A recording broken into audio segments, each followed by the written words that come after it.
नमस्कार. मी Ashish ढुमणे IPL biological तर्फे आपलं स्वागत करतो. शेतकरी मित्रांनो, आपल्या विदर्भामध्ये मक्याचं लागणी भरपूर झाल्या आहेत. पण मक्याला लागणी झाल्या आहेत, पण मक्याला बघा, इथे आपल्याला बघता येईल. आज मी मक्याच्या प्लॉटमध्ये आहो.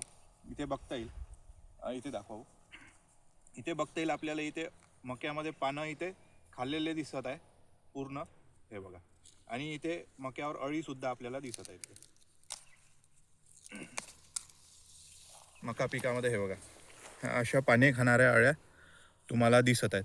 तर ह्या अळ्यांना आपल्याला प्रतिबंध करावा लागणार आहे.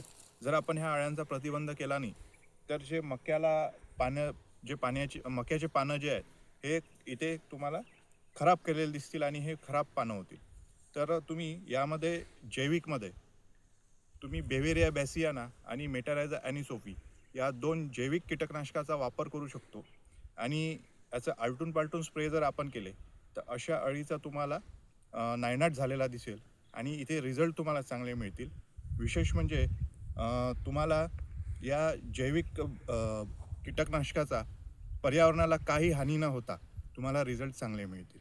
तर IPL बायोलॉजिकलचं घेत असाल तर दमन नावानी बेवेरिया बॅसियाना येतं आणि कालीचक्र नावानी मेटारायझा ॲनिसोफी हे 2 औषधी तुम्ही सोबत घेऊन आलटून पालटून स्प्रे करून या अळीचा नायनाट करावा. धन्यवाद.